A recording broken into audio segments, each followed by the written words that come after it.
Bismillahir Rahmanir Rahim. Alhamdulillahi Rabbil Alameen. Wa salatu wa salamu ala Rasulillahi wa ala alihi wa sahbihi ajma'in wa ba'd. So we're now on, we're still on chapter 3. We're on part 12. And this part is about what? Self-discipline. All right, self-discipline.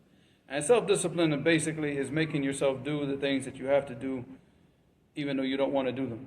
So you have a schedule, like we talked about previously. You have a checklist, things that you have to do every single day. And you make sure that you get those things done, whether you want to get them done or not. You have to push yourself. Some days it's easy. Some days you just breeze through everything, and everything's cool, everything's easy. But again, those are not going to be the majority of the days. Enjoy those days, because those are some beautiful days when you just roll through everything. You knock out the Quran in the morning, you knock out the hadith that you got to read, you knock out all the studying and revision and memorization and everything. You just knock it out real fast. It's a beautiful day, but they're not a lot. So if you're only counting on those days that that you're going to get things done, then you're not going to get much done. So the discipline comes into play, and this is the most important thing. Self-discipline is more important than motivation. Self-discipline is more important, I think, than anything, because even if you have the drive and the passion and everything, but you're not disciplined. How many people had the passion to learn, but they just didn't have the discipline to sit down and do the things that they had to do, and they achieved nothing? So again, this self-discipline, it needs to be like at the forefront of everybody's mind of things that each person needs to focus on. So the author said there is only one form of discipline, and that is when a person disciplines himself. All right, because that's the reality. Your parents can discipline you as a youth, and make you do things that you don't want to do when you're young. But once you leave the eyes and ears of your parents, what are you going to do now? When they're not around to make you do the things that you want to do. So in the end, it all comes down to you doing those things that you have to do on a daily basis. And you start, because if your parents have to, I'm good, I want to look at you and you. If your parents have to tell you what you need to be doing every single day, then obviously, then what? What are you lacking? You're lacking discipline, right? You haven't learned yet, because the parents are still yapping at you every single day to do what you have to do. You wash the dishes, and you clean the floors, and you do this, and you pick up this. So there's no discipline. The discipline is when the parent doesn't have to tell you anymore, where you know what you have to do, even though you don't want to do it, but you just go ahead and let me get this done. Let me get it done. Let me get it over with. And that's the best thing to do. Get those important things that you have to get done. Not so you can sit back and relax the rest of the day so you can get other things done, but the point is that you want to make sure that you get the important things done. Just discipline yourself to start knocking things out and knocking them out early, inshallah. There's only one form of discipline, and that is when a person disciplines himself. All the other forms of discipline do not benefit a person until he disciplines himself. You must have self-discipline every day to get the things done that you need to get done. If you make if you make up a checklist every day, all right, but you do not have the self-discipline to make yourself finish everything on the checklist, you will be constantly lagging behind. Self-discipline means that you make yourself do the things that you must do when you don't want to do them. This becomes much more difficult when you are trying to discipline yourself to do things that involve your own development as a Muslim. Why did I say that this becomes more difficult? Because why? You guys are just quiet today, huh? It becomes more difficult when you're trying to do things that help with your development as a Muslim, because everything's going to turn against you at this time.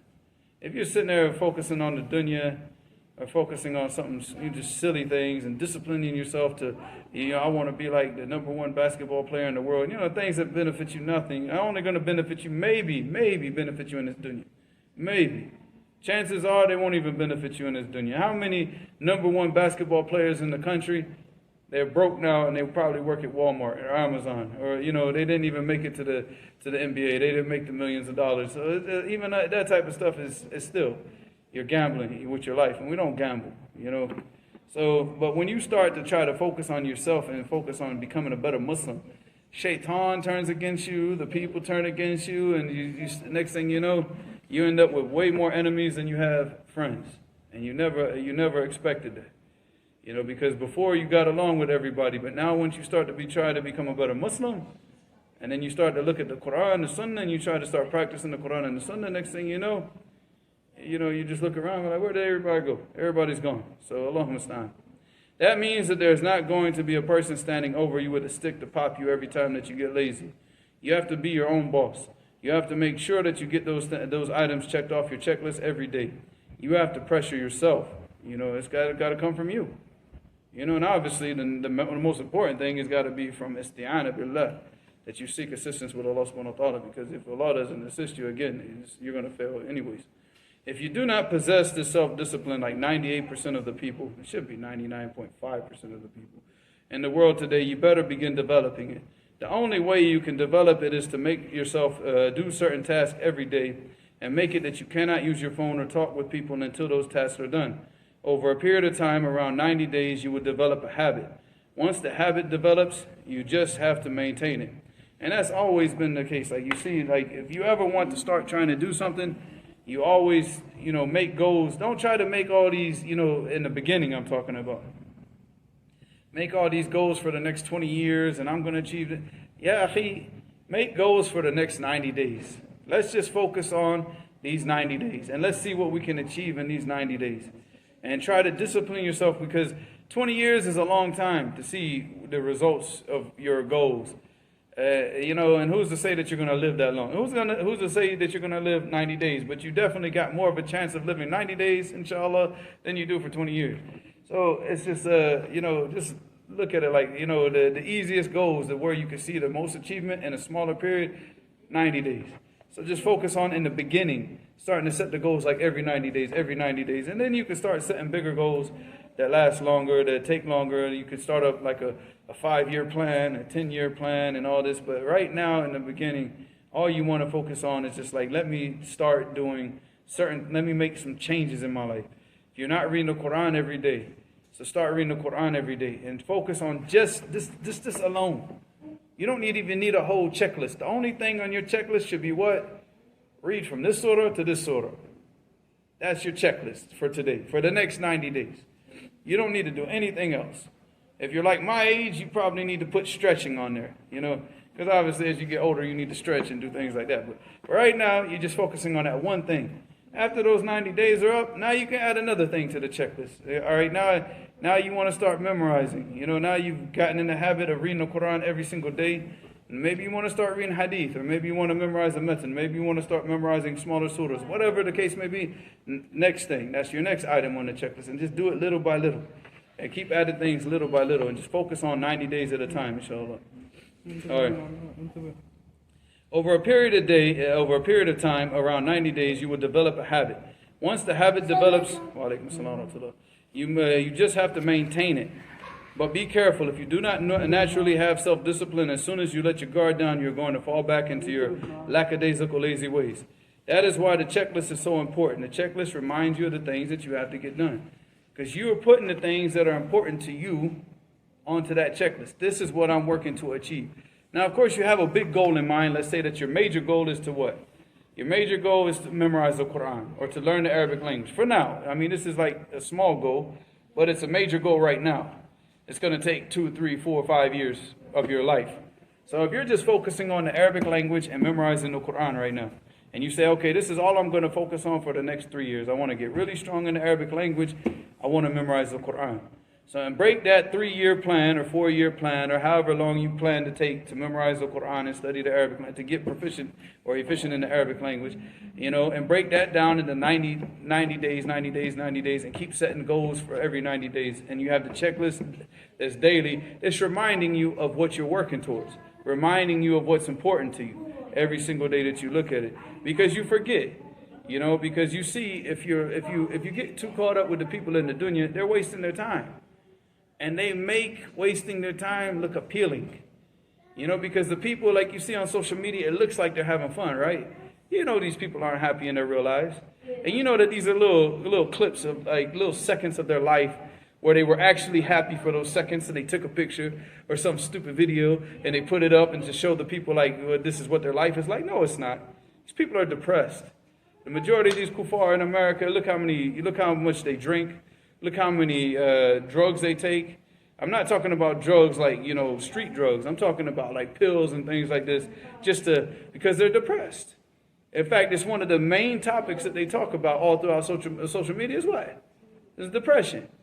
So don't be fooled by these people in the dunya to think like, okay, their life is so great and, they're all, they're enjoying it. They're living the best life that they can live. No, they're not. They're lying to you. But you get tempted by that. And then you want to get lazy and you think that you want to live this life. But nah, you focus on the things that you know that you have to get done.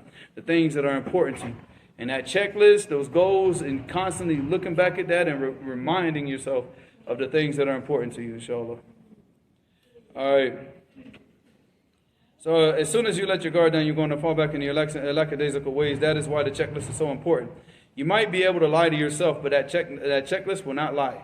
And what I mean is you might sit there and say, oh yeah, I got a lot done. I got this done. I got that done, in your mind. But when you look at the checklist, what are you going to see? You're going to see exactly what you got done. How much you got done and how much you didn't get done. So your mind might lie to you. Your mind might, try to fool you and dupe you, but that checklist is not going to lie. You either checked it off or you X'd it, that you didn't get it done. But either way, it's going to be very clear. All right. You might be able to lie to yourself, but that checklist will not lie. That checklist will show what you got done and what you did not. Making that checklist every day requires a level of self-discipline. If you get lazy with the planning portion, you're finished. As long as you have the checklist, you can always go back to it and revise how you have been doing from month to month. If you get lazy making the checklist, you will get no feedback because you're not knowing what you're getting done. You're just going to go based on what? Your memory. You think that you're getting things. You're not doing nothing. You're just wasting your time. You will start to lie to yourself and you'll end up wasting your life away. The one thing that you need to understand is that you are responsible for your life. Nobody is responsible for you. Once you realize that you are responsible for your life, you know that it is your job to make sure you get the things done that are a part of your development as a Muslim. Don't sit around and wait for somebody to motivate you. Develop the self-discipline you need to make sure you check items off your checklist every day. And that's what it's about. All of this is about is what? You taking the responsibility for who? For you. I mean, right now, you need to take the responsibility for you. When you have children, then you're going to have to end up taking the responsibility for the children. Now, what about if you had children and you failed yourself? Like you were responsible for you, but you failed. So what do you think you're going to do with the children? You're going to destroy them too, right? Unless Allah subhanahu wa ta'ala has mercy on them and protects them and guides them through other ways, not you or me or whoever. You understand? Because you failed yourself. You were not successful even when you were only responsible for yourself, you failed. Now you're responsible for other people and you expect to succeed? No. You're not going to succeed with other people until you first what? Until you're first successful with yourself. You understand? Ya ayyuhalladhina amanu qu anfusakum wa ahlikum nara. Here Allah subhanahu wa ta'ala told you first, protect yourself from the hellfire. And then after you protect yourself, what? Protect your families. First save yourself. Save yourself. Obviously you can't save you. Only Allah can save you. But here, protect yourself by doing what? Obeying Allah, staying away from the disobedience to Allah, doing the things that are pleasing to Allah. So if you can't do that on your own, you can't do that for yourself, then how are you gonna succeed doing it for other people? So you see, if you look at the ulama, and you see the success of the people that went before, Shaykh al-Islam ibn Taymiyyah, Imam Ahmed, Ibn Abdul Barr, al-Dhahabi, Ibn Kathir, you see all these great ulama that went before. I mentioned Imam Ahmed, Bukhari, Muslim, Sufyan al-Thawri, Sufyan ibn Uyayna, we go back to the Salaf, al-A'mash. Look at the success that they had. But that success didn't start with the people. That success started with who? With themselves first. First, they focused on themselves. First, they got themselves right. Then they started calling the other people to get right. And then they started teaching the other people. But us, if we continue to fail with ourselves, well, Allah musta'an. I mean, we're just going to be a failure with the people. So that's why I'm telling you, first off, we need to focus.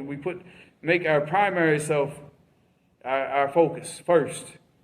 That's and obviously there's going to be a time where you're still working on yourself, but you're responsible for other people, right? So does that mean that you're going to fail? No, but you still got to keep working on yourself.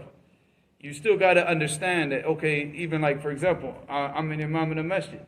Am I perfect? No, I'm so far from perfect. There's so many things that I have to work on in myself. And I'm going to continue to try to work on those things, inshallah, until the day I die.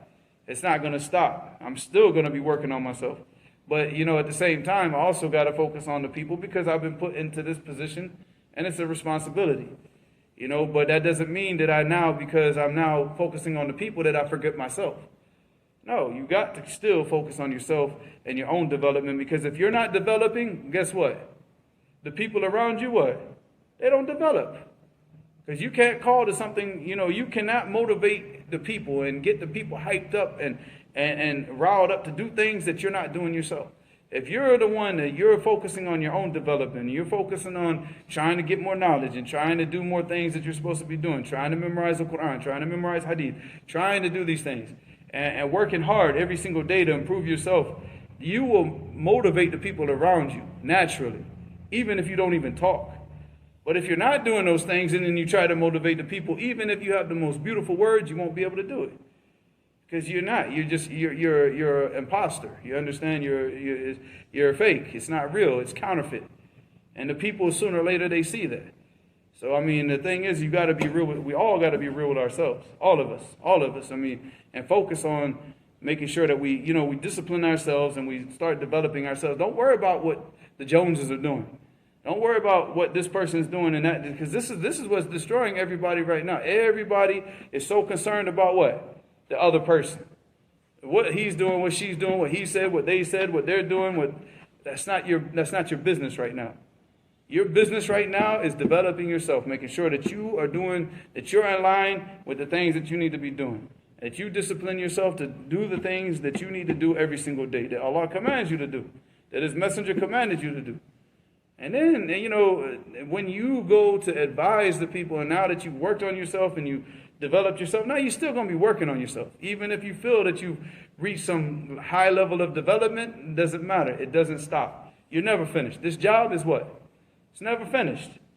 You're going to be working and you're going to be fighting against shaitan, fighting against your nafs, and fighting against everything. And the soldiers of shaitan until the day you die. Because everybody now is going to want to come and get you away from what you've been doing. So you're still going to be fighting that. And at the same time that you're fighting the people, you also got to fight your own nafs. And it's not easy. It's not easy. Wallahi, anybody that tells you it's easy is lying to you. Wallahi, they're lying to you. So but why do you think you get Jannah for this? You think that Jannah comes like rakhisa? It's like, nah, this is the price. This is the price you have to pay. They're getting that Jannah in the dunya. So they're selling the akhirah for what they get in this life. The comfort that they get in this life, they got it. They enjoyed themselves. But you're not doing that. So you're giving up the comfort for 50 years, 60 years, 70 years, so you can get what? Everlasting comfort, everlasting bliss. That's what you're focusing on. And that's what your goals should push you towards and drive you towards, and that's what you should be able to discipline yourself for. Wallahu musta'an. وإلى حنا سبحانك اللهم وبحمدك أشهد أن لا إله إلا أنت أستغفرك وأتوب إليك